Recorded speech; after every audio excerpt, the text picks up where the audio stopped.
BJP की स्थिति ये हो गई है जी। कि महिलाएं पहले बीजेपी के नेताओं से बच लें। यानी आप ब्रिजभूषण शरण सिंह पर सीधा-सीधा निशाना साध रहे हैं। आप पे एफआईआर हो रहा है, पॉस्को में हो रहा है, लेकिन आप वो 24 घंटे में गिरफ्तार करने वाले व्यक्ति को आप घुमा घुमा रहे हो। आप कोई दूसरा धर्म मजहब होता तो क्या आपको लगता है उसकी ईंट बची होती घर की, खोद डाले होते सारे। जो संविधान बचाना चाहते हैं वो साथ में आ रहे हैं, और जो संविधान बचाना नहीं चाहते हैं, लुटना देना चाहते हैं, बैकडोर से उनके साथ मिले हुए हैं, वो नहीं आ रहे हैं। साफ सीधी बात है इसमें। आप मोहल्ला क्लिनिक में जो बजट आता है उसको रोक के बैठ जाता है एलजी। नमस्कार, आज की खबर में आपका स्वागत है। मैं हूं आपके साथ शिखा मेहरोत्रा। इस वक्त देश की राजधानी दिल्ली में काफी उथल-पुथल मची हुई है। जहां पहलवान जंतर मंतर पर प्रदर्शन पर बैठे हुए हैं, तो वहीं बीते दिनों हुआ साक्षी हत्याकांड भी काफी सुर्खियों में है। इसके साथ ही जो दिल्ली सरकार के मुख्यमंत्री अरविंद केजरीवाल हैं, वो केंद्र सरकार के अध्यादेश के खिलाफ विपक्षी समर्थन जुटाने हुए लगे हुए हैं। तो इन्हीं सब तमाम मुद्दों को देखते हुए साथ ही साथ दिल्ली सरकार, आम आदमी पार्टी के काम और पंजाब सरकार के ऊपर आज हम चर्चा करने वाले हैं। और हमारे साथ इस चर्चा में मौजूद हैं जनक प्रसाद जी, जो कि प्रदेश तिरंगा शाखा प्रमुख हैं आम आदमी पार्टी से। तो सर, आपका बहुत बहुत स्वागत है आज की खबर में। तो जिस तरह से आम आदमी पार्टी सरकार काम कर रही है, सबसे पहले तो हम इस पे चर्चा करना चाहेंगे किस तरह से काम किया जा रहा है। जिस तरह से दिल्ली मॉडल एक मिसाल बन गया है, इसके ऊपर भी जानकारी चाहेंगे। धन्यवाद। देखिए, जो देश में राजनीति चल रही है, हम लोग मानवता की जो इस दुनिया में जन्म लिया है उस, और इंसानियत के रूप में इस धरती पे है, हम लोग उसके उत्थान के लिए काम करते हैं। ना कोई जात, ना कोई मजहब, ना कोई धर्म।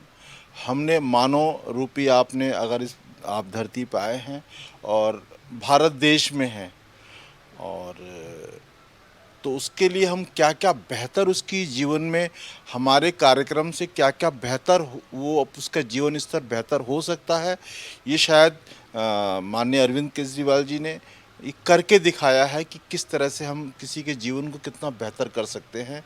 ये दिखाया है उन्होंने करके। जी, दिल्ली में बहुत कुछ चल रहा है, लेकिन जिस ओर दिल्ली सरकार का जो प्रमुख केंद्र है, मान ले जो दिल्ली सरकार जिस तरह से इस वक्त काम कर रही है, वो तो हम सब देख रहे हैं। लेकिन मुख्यमंत्री अरविंद केजरीवाल विपक्षी दलों का समर्थन जुटाने के लिए जिस तरह से विपक्षी दलों के पास जा रहे हैं, भारत यात्रा पे निकले हुए हैं, क्या लगता है कितना समर्थन मिल रहा है विपक्षी दलों का? देखिए, जिस तरीके से हमारी 8 साल की लड़ाई को, कि हमारे जो ट्रांसफ़र होंगे, जो हमारे चीफ सेक्रेटरी डिसाइड होंगे, उसके 8 साल हम लोगों ने माननीय सुप्रीम कोर्ट में वो लड़ाई लड़ी, और उस 8 साल की लड़ाई को इन्होंने 8 दिन में ख़त्म कर दिया। यानी कि जो 5 जजों की बेंच ने जो सुप्रीम कोर्ट के ये एक फैसला दिया था कि नहीं, कि अगर अरविंद केजरीवाल जी को जनता ने वोट करके मुख्यमंत्री बनाया है, उनके विधायकों को जीतो, उसकी रिस्पॉन्सिबिलिटी जो है वो जवाबदेही जो है वो सरकार की होगी, राज्य सरकार की, दिल्ली सरकार की होगी। लेकिन जो माननीय मोदी जी की जो तानाशाही है, वो इसको बर्दाश्त वो नहीं कर पा रहे हैं। वो सीधे कह रहे हैं कि नहीं जी, आप नाम मात्र के मुख्यमंत्री हो, काम तो हमारे तरीके से होगा। उसका रिजल्ट क्या है आप देख लीजिए, कि आपकी देश की बेटियां जो गोल्ड मेडल लेके आ रही हैं, वो 1 महीने से अपनी इज्जत के लिए वो आपसे मांग कर रही हैं कि मेरी इज्जत पे किसी ने हमला किया है, उसकी शिकायत ये है, आप उसकी जांच करने को तैयार नहीं है। हम इस देश की राजनीति को बीजेपी और माननीय मोदी जी ने किस स्तर पे लेके खड़ा किया हुआ है, मतलब वो सोचने की शक्ति कभी कभी ख़त्म हो जाती है हमारी। तो ये शर्म की बात है।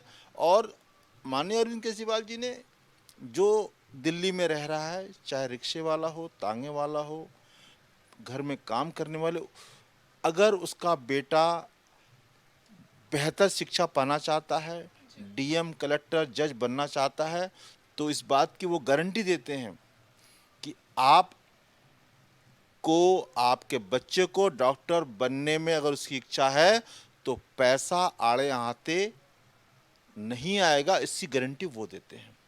जी। जिस तरह से अध्यादेश की अगर बात करी जाए तो अध्यादेश केंद्र सरकार लेकर आई है, उसका विरोध करे अरविंद केजरीवाल, लेकिन सिर्फ आम आदमी पार्टी की बात नहीं है। अगर मान लीजिए कि केंद्र सरकार में कोई और सरकार होगी और दिल्ली में अगर भाजपा सरकार होगी तो उसे भी उन्हीं चीज़ों का सामना करना पड़ेगा। लेकिन इस बारे में ना सोचकर वो जो है पूरी कमान केंद्र सरकार के हाथों में ही चाहती है। क्या लगता है आपको? तो उनको बर्खास्त कर देना चाहिए। अगर उनको नामत निमित्त मात्र का ही अगर एक आपने संविधान का एक मुखौटा बना के या मुख्यमंत्री चाहिए तो उनको बर्खास्त कर दो, देखेंगे उसके बाद क्या होता है, फिर हम रोड पे उतरेंगे। अगर आपको अपने तरीके से सत्ता चलाना है एलजी के थ्रू, आप देखिए ना, जहाँ जहाँ इनकी सरकारें नहीं हैं वहाँ पे क्या करते हैं ये, राज्यपाल के थ्रू प्रॉब्लम क्रिएट करते हैं। माननीय सुप्रीम कोर्ट के जज ने, मैं उनको सलाम करता हूँ, मतलब उनसे एक उम्मीद जगी है, जस्टिस चंद्रचूड़ जी से, उनसे एक उम्मीद जगी है। शायद एक अंधेरे में एक रोशनी किरण नहीं निकल नजर आई है कि उन्होंने महाराष्ट्र के जो एलजी थे, वो सॉरी राज्यपाल थे, उन पर कहा उनने कि आपने जिस तरीके से महाराष्ट्र की गवर्नमेंट को गिराया ये असंवैधानिक है। तो उनको सलाम करता हूँ। आशा है कि वो देश की जो राजनीति जो एक गलत ट्रैक पे जा रही है, सुप्रीम कोर्ट हमारे चेक, बाबा साहब भीमराव अम्बेडकर ने एक चेक एंड बैलेंस का एक रास्ता दिया हुआ है। इतना कमज़ोर नहीं हमारा लोकतंत्र, जैसे हम, मतलब मैं तो खूब घबरा जाता हूँ, लेकिन जब बाबा साहब को पढ़ता हूँ, उनके संविधान को पढ़ता हूँ, उनकी रूपरेखा पढ़ता हूँ, तो लगता नहीं, तब हिम्मत आ जाती है कि नहीं, चेक एंड बैलेंस का हमारे यहाँ जो सिस्टम है वो कोई ना कोई, आप पत्रकार बंधु खड़े हो जाएंगे, कोई कोई ना कोई पिलर खड़ा हो जाएगा। तो विपक्षी समर्थन जुटाने के लिए वो लगातार मिल रहे हैं सभी विपक्षी पार्टियों के प्रमुखों से। तो क्या लगता है किस तरह का समर्थन मिल रहा है या फिर जो मेहनत है वो रंग लाएगी या फिर व्यर्थ जाएगा ये मेल मिलाप? देखिए, अब दो रास्ते बचे हुए हैं, कोई राजनीतिक दल नहीं बचा है। एक तरफ संविधान को लूटने वालों की सरकार चल रही है, दूसरी तरफ अब संविधान पहले बच जाए तो राज और मुख्यमंत्री प्रधानमंत्री बन जाना बाद में, पहले संविधान को बचा लो। संविधान बचाने के लिए माननीय अरविंद केजरीवाल जी निकले हुए हैं। जो संविधान बचाना चाहते हैं वो साथ में आ रहे हैं, और जो संविधान बचाना नहीं चाहते हैं, लुटना देना चाहते हैं, बैकडोर से उनके साथ मिले हुए हैं, वो नहीं आ रहे हैं। साफ सीधी बात है, इसमें दिख रहा है जनता को।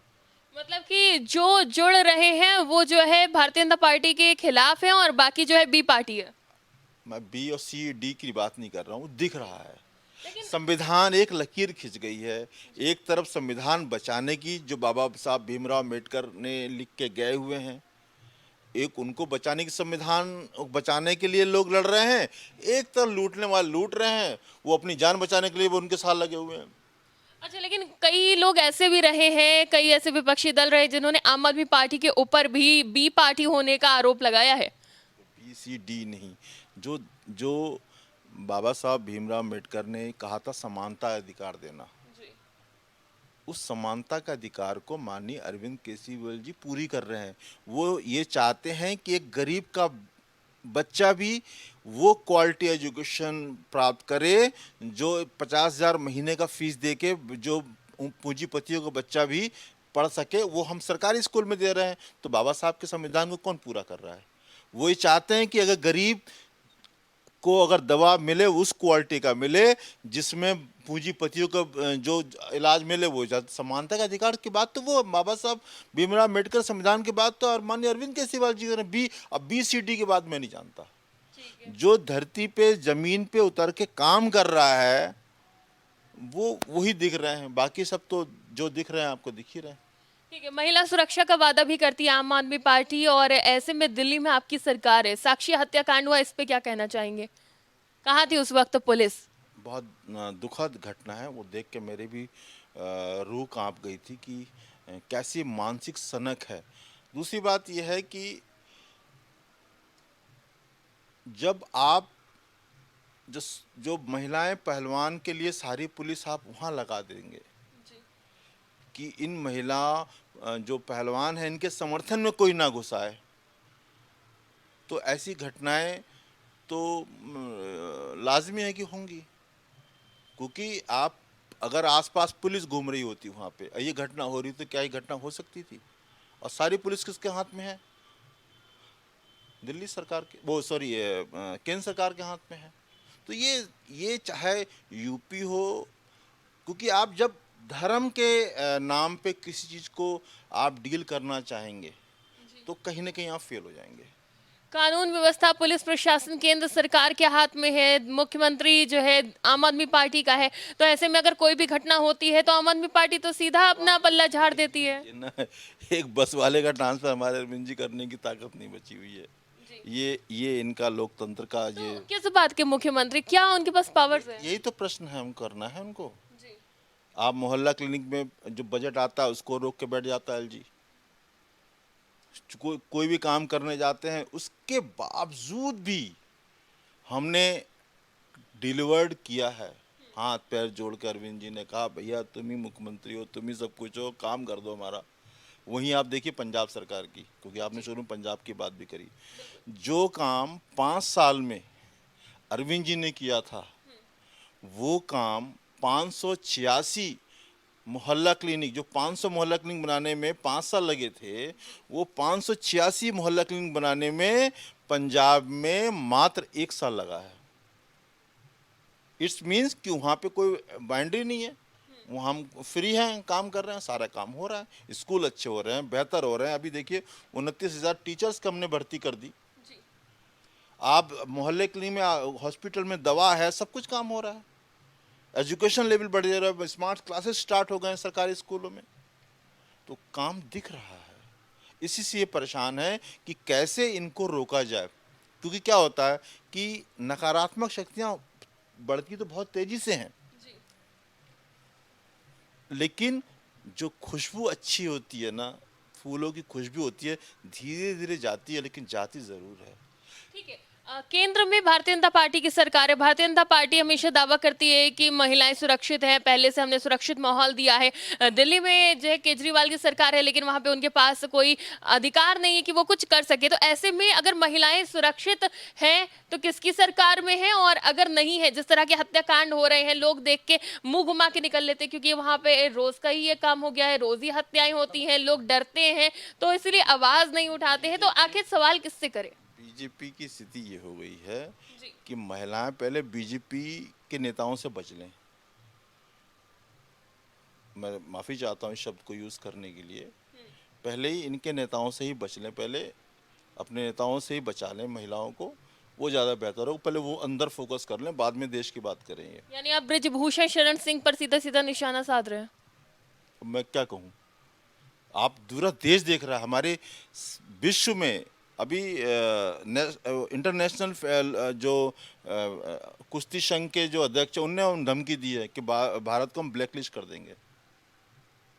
इस लेवल पे हमारी इज्जत जो है, हमारे देश की जो बदनामी है, आप पे एफआईआर हो रहा है, पॉस्को में हो रहा है, लेकिन आप वो 24 घंटे में गिरफ्तार करने वाले व्यक्ति को आप घुमा रहे हो आप, और बयान दे पड़ा है। अच्छा, अगर आपके हाथ में सारी ताकत आ जाए, लॉ एंड ऑर्डर आ जाए, जैसे अभी आप बता रहे केंद्र सरकार के हाथ में है, तो क्या दिल्ली में ये घटनाएं होना खत्म हो जाएंगी, बंद हो जाएंगी? देखिए, कभी किसी दौर में आप कहो कि 0-0 कोई चीज़ हो जाए तो शायद मैं भी झूठ बोल रहा हूँ और आपके कान भी सुनने को तैयार नहीं होंगे। तो संविधान के हिसाब से हमारी सरकार काम करेगी और कर रही है। जहाँ हमारी फुल सत्ता है, संविधान के दायरे में जो भी आ रहा है उसको हम काउंटर कर रहे हैं, तरीके से काउंटर कर रहे हैं। और जैसा आप देख पा रहे हैं, लोग सरकारें काम अच्छा कर रही हैं, हमारी सरकारें। जी। तो अगर बात करें उत्तर प्रदेश सरकार की, वो उसका काम कैसा लगता है? क्योंकि अभी आपने पंजाब मॉडल दिखा दिया, दिल्ली मॉडल के बारे में बात कर ली, शिक्षा की बात कर ली, और महिलाओं सुरक्षा की बात कर ली। तो महिला सुरक्षा, शिक्षा उत्तर प्रदेश में कैसी है, और क्या मतलब इसमें और दिल्ली सरकार में क्या बेहतर आपको लगता है? अब आप यही बात कर लीजिए, यही जो माननीय ब्रजभूषण सिंह जी हैं, माननीय कहना पड़ रहा भाई, क्योंकि वो हैं एमपी हैं, यही कहीं कोई दूसरा धर्म मजहब होता तो क्या आपको लगता है उसकी ईंट बची होती घर की, खोद डाले होते सारे? उनका बुलडोजर कहाँ है बाबा जी का? आप धर्म और जाति के नाम पे आप जजमेंट करेंगे? आप तो मुखिया हैं, अभिभावक हैं पूरे प्रदेश के। आपके लिए तो बायां हाथ भी उतना ही है, दायां हाथ भी उतना ही है। आप ऐसा क्यों फर्क कर रहे हैं कि भैया आपके पार्टी का है तो वो भैया दूध का धुला हुआ है, और आपके पार्टी का नहीं है तो वो उसका घर तोड़ दो। आपने अभी एक बात बोली कि अगर किसी और जाति धर्म का होता तो जो है उसके ऊपर कार्रवाई होती और ईंट से ईंट बजा दी जाती, मतलब कि वो हिंदू है इस वजह से कार्रवाई नहीं हो रही है। आप मेरी बातों से तो आपको लगी क्या होगा। मतलब सिर्फ किसी धर्म विशेष के ऊपर ही कार्रवाई होती है। आप देख लीजिए पूरी राजनीति, आप पूरे चैनल पर उठा लीजिए, वो जैसी ही बंदा वो मुस्लिम मिल गया है दिल्ली वाला, पूरा चैनल जो है वो सुबह शाम को 4 बजे से लेके और रात के 10 बजे रात तक। लेकिन उसने जो घटना करी है वो भी छोटी नहीं है। मैं क्या कह रहा हूँ, जी। उसको क्या, अगर वो दिल्ली पुलिस 100 200 500 पुलिस और पहलवानों के लिए लगाया हुआ है, अगर यही पुलिस डिप्लॉयमेंट होती पूरे एरिया में और एक पुलिस वाले की नज़र उस पर पड़ गई होती तो क्या उसकी जान नहीं बच सकती थी। पूछ रहा हूँ आपसे मैं, प्रश्न पूर मेरा। जी बिल्कुल बच सकती थी, लेकिन आपने कहा कि वो लड़का मुस्लिम है इसलिए कार्रवाई हो रही है। हाँ तो उनको मसाला मिल जाता है, जितने ये चाटुकार मीडिया है उसको मसाला मिल जाता है कि डांस करने का उस पैटर्न पे। एक तरफ आप कहते हैं कि कार्रवाई नहीं हो रही है, अगर किसी मामले में कार्रवाई हुई है तो उसमें आप धर्म देख रहे हैं। आप जहरीली तरीके से उसको आप प्रश्न करने का, एंकर का प्रश्न करने का अंदाज देखिए कितना खतरनाक होते जा रहा है। आप उस प्रश्न में ही आप एक समुदाय को आप जो है काउंटर कर लेते हो, प्रश्न में ही आपको तो न्यूट्रल करना है। समुदाय से मतलब नहीं है, मतलब है अपराध और अपराधी से। अपराध करा है अगर किसी ने तो उसको सजा मिलनी चाहिए। मैडम तो वो गिरफ्तार है, हम तो फांसी लगा दो उसको, लेकिन आप उस बयान पे पूरे समुदाय को काउंटर करो। क्या हिंदू में नहीं हो रहा है क्या? हिंदुओं में आपने दिल्ली में देखा होगा, एक जो थी उसने अपने हस्बैंड को ही काट के और वो कई टुकड़े करके भेजा था। तो अपराधी जो सन की मानसिकता के लोग होते हैं वो जात धर्म देख के थोड़ी ना होते हैं। अपराध कोई जात धर्म के देख के होता है क्या? ये कुछ देश की जनता को। लेकिन यहाँ पे लव जिहाद कहा जा रहा है। अब मैं क्या कहूँ लव जिहाद पे, लव जिहाद पे क्या कहें। ये केवल एक समाज को टारगेट करने का एक रास्ता है। इस समाज को बदनाम करो, जो बाबा जी कहते हैं ना 80-20 की लड़ाई 24 में आ रहा, फिर हिंदू मुस्लिम खेल। मतलब आपको लव जिहाद कहीं नहीं दिखाई देता, मतलब आप नहीं मानते ऐसा कुछ होता है? मेरे नज़र में तो आया नहीं है अभी तक। आपकी नजर में कोई ऐसा मामला नहीं आया कि लव जिहाद हुआ हो? नहीं है। देखिए अल्टीमेटली मेरे घर का मेरा नाम किसी का नाम, आपका नाम, किसी का नाम मतलब मोनिका है तो उसको मोनू मोनू करते बुलाते हैं। अगर कोई उसका नाम है एक्स है तो उसको एक घर के नाम से बुलाते हैं, पॉपुलर नाम हो जाता है। आप देखते हैं मोहल्ले में बहुत से आप नाम लेके जाते होंगे तो वो उसका असली नाम नहीं पता होता है, लेकिन उसका जो लोकल नाम होता है वो ज़रा फेम होता है। तो आप इसको लव जिहाद कर दोगे? चलिए मैं आपसे जानना चाहती हूँ कि लव जिहाद होता क्या है? मैडम इसके बारे में मैं कुछ टिप्पणी करने में उस लायक नहीं हूँ। मैं धर्म और जाति के नाम पे हमारी पार्टी कोई टिप्पणी नहीं कि आप करती है। धर्म जाति के नाम की अगर राजनीति नहीं करना चाह रहे हैं। जनक जी अभी आपने कहा कि आप जिस तरह से कोई भी धर्म को बदनाम करने की राजनीति भारतीय जनता पार्टी कर रही है, लेकिन आपने भी अभी जो बात कही है वो भी क्या सही है? मैं आपसे जानना चाहूंगी लव जिहाद क्या होता है? देखिए लव जिहाद मेरे हिसाब में तो कोई शब्द नहीं है। माननीय जो है आपके अमित शाह जी ने कहा है कि ऐसा कोई वो है ही नहीं है। तो आप इनके ही मंत्री से पूछ लीजिए कि आपने संसद में क्यों बोला कि लव जिहाद कोई है ही नहीं। तो मैं उस आंसर, जब हमारे गृह मंत्री बोल रहे हैं कि कुछ होता ही नहीं है, तो मेरे से आप क्यों पूछवा रही हैं आप?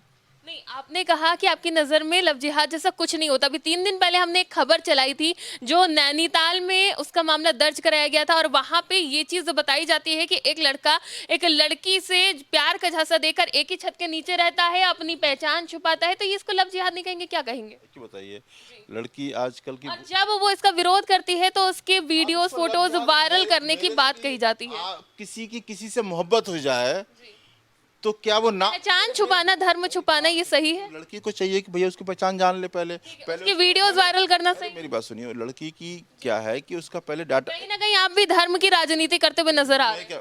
आप अगर हम तो कहेंगे भैया कि अगर ऐसा मामला है, पहले हमारे गृह मंत्री जी ने इसको आपने नकारा है। कहा कि साक्षी कांड में वो लड़का मुस्लिम है इसलिए उसको टारगेट किया जा रहा है, उसने जो हत्या करी उसकी उसको सजा मिल रही है। देखिए, दिल्ली में एक घटना और हुई थी, जो दोनों परिवार बिहार के थे, हिंदू परिवार से थे वो। तो हमने उस पर तो इतनी बड़ी न्यूज़ नहीं चलाई, क्यों नहीं चलाई, पूछ रहा हूँ आपसे मैं। ठीक है, हर खबर पे आपने हर खबर प्रश्न उठाई को जाती है, आपने हर खबर उठाई नहीं, जाती है। उस प्रश्न को आपने क्यों नहीं मुझसे पूछा, मैं आपसे पूछ रहा हूँ, वो क्यों नहीं पूछा आपने, बताइए जरा नहीं, मुझे। क्योंकि आपने कहा कि लव जिहाद कुछ नहीं होता, तो मैंने आपको उदाहरण दिया है कि हमने 3 दिन पहले ही ये खबर चलाई है। मैं तो ये जानता हूँ कि पत्रकारिता का धर्म है कि दोनों समुदाय में ऐसी बातें हम ना करें जिससे दोनों समुदाय में दीवार ज़्यादा खड़ी हो। मोहब्बत बढ़ाइए, हमारा मोहब्बत से सारी खाई पड़ जाती है, और मोहब्बत बहुत ज़रूरी हो गई है इस देश में। मोहब्बत बहुत ज़रूरी है, मैं इतनी ज़्यादा कुछ नहीं कर सकता हूँ। अब उसको लव मत कहिए, मोहब्बत कहिए। मोहब्बत बहुत ज़रूरी है मैम, बहुत ज़रूरी है। चलिए, बिल्कुल ज़रूरी है और सभी दलों के बीच में भी होनी चाहिए। अब बात कर लेते हैं थोड़ा राजनीति से जुड़ी हुई पहलवानों से, जुड़ी हुई पहलवानों का प्रदर्शन चल रहा है, इसको किस तरह से देख रहे हैं? जिस तरह से पूरी राजनीति हो रही है, कभी समर्थन दिया जा रहा है तो कभी दूर से बैठ के राजनीति की जा रही है। आप क्या कहेंगे? आपको भी तो समर्थन है? वो पहलवान जिस देश के माथे पे हमने ताज लगाया, हम खुशी से झूम रहे थे, मोदी जी कह रही थी तो हमारी परिवार की हैं, देखा था आपने वीडियो, वो आज रो रही हैं मैम। दुख होता है, और जिसमें दिल ही ना हो उसका दिल क्या पसीजेगा। मुझे दुख होता है, मैं अपनी पर्सनल बात कर सकता हूँ, हो सकता है किसी को दुख ना होता हो। इससे ज़्यादा क्या आपके पास शब्द खत्म हो गए हैं। अच्छा, दिल्ली सरकार के पास अगर पावर होती तो किस तरह से? आगे हम बंद कर देते 2 मिनट में। दीदी 6 महीने की दिला दीजिए सरकार, आप पुलिस दिला दीजिए, फिर देखते हैं क्या होता है। 6 महीने की दिला दीजिए ना। मतलब लॉ एंड ऑर्डर मेंटेन हो जाएगा। जब आप, मैंने क्या कहा, आप पुलिस दिला के देखिए, फिर बताते हैं कि क्या होता है। दिला दीजिए अरविंद जी को पुलिस। ठीक है, मतलब कि सिर्फ पुलिस मिलना बाकी है, बाकी सारी चीजें हैं। कुछ नहीं मिल, आपको जो मिल जाए उसी को दिला दीजिए, ये आपकी मेहरबानी होगी। आप अपने चैनल पे उठाइए, अब पुलिस दे देंगे, सब काम हो जाएगा। जी। उत्तर प्रदेश में जिस तरह से आप अपनी राजनीतिक जमीन तलाश रहे हैं, क्या लगता है 2024 में कुछ कर पाएंगे? क्योंकि पंजाब में आपकी सरकार है, दिल्ली में आपकी सरकार है, लेकिन ताकतें आपके पास कुछ नहीं है। अगर उत्तर प्रदेश में पैर जमाते हैं तो क्या यहाँ पे जम पाएंगे आपके पैर? देखिए, मोदी जी 5 किलो अनाज बांट के 81 करोड़ लोगों के घर तक उनको 5 किलो अनाज में नशे में डाल दिया है। अब हमारी प्लानिंग है कि हम उस 5 किलो अनाज के नशे को हकीकत बताएं कि 5 किलो हमारे, ये हमारी आम आदमी पार्टी की ये पूरी रणनीति है कि हम उस 5 किलो अनाज के नशे को किस तरीके से न्यूट्रलाइज कर पाएँ। अगर हमने कर लिया तो हम इनको बाहर कर देंगे। हक़ पता है कि 5 किलो नशा का छोड़ दो भैया, तुम्हारे बच्चों की शिक्षा ज़रूरी है, तुम बीमार पड़ जा रहे हो, तुम्हारा इलाज ज़रूरी है। तो इस पे तो भारतीय जनता पार्टी कहती है कि कोविड काल में जब लोगों के पास खाने को नहीं था, हमने तब खाने को दिया। क्या ये गलत है? अब कोविड का चल रहा है क्या? अब तो अमृतकाल चल रहा है ना, मतलब कोविड में भी 5 किलो और अमृतकाल में भी 5 किलो। मतलब आपके हिसाब से ये बंद होना चाहिए? जो ज़रूरतमंद हैं आप उनको मौका दीजिए ना। आप उनको, आप देखिए, आपका मनरेगा का काम था, मनरेगा में आपका 50% बजट आपका कम कर दिया आपने। तो आप इसका मतलब ये कि आप उनको 5 किलो अनाज डाल के उनको गर्मी में बाहर ना निकलो, धूप ना लग जाए, आप इस आराम देश बना दे रहे हैं कि वो 5 किलो अनाज में आराम से सोएं, और जब वो आए हिंदू मुस्लिम में वोट कर दें। यही आप नशा बना रहे हो। 2024 के लिए क्या कुछ तैयारी है? देखिए, 2024 को इस सरकार को जाना है। इनको जो वोट शेयर था इनका 42% था, ठीक है, 58% इनके अगेंस्ट में वोट पड़ा था।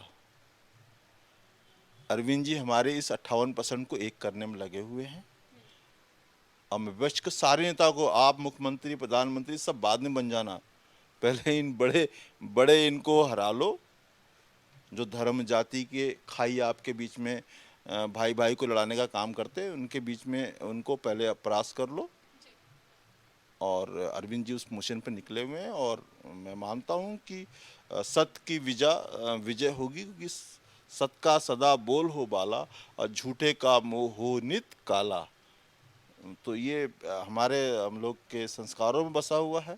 हमने गोरे अंग्रेजों को भगाया है मैम, वो डीएनए में फाइटर हैं। ये ना समझे डरा धमका के मानी संजय सिंह के पीछे पड़े हुए हैं लोग। ये धमका के ये डरा नहीं सक पाएंगे। हम वो फांसी लगाने वाले लोग हैं, फांसी लग के अब उस जन्म में फांसी लग के गए, इस जन्म में फिर फांसी लग जाएगी, क्या दिक्कत है?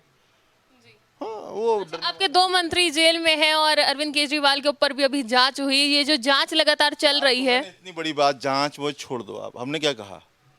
हम लोग जब गोरे अंग्रेजों से लड़े थे तब भी हम थे, हमारी आत्मा थी उस समय, फिर हम पैदा हुए काले अंग्रेज को भगाएंगे, ये टेंशन ना लें।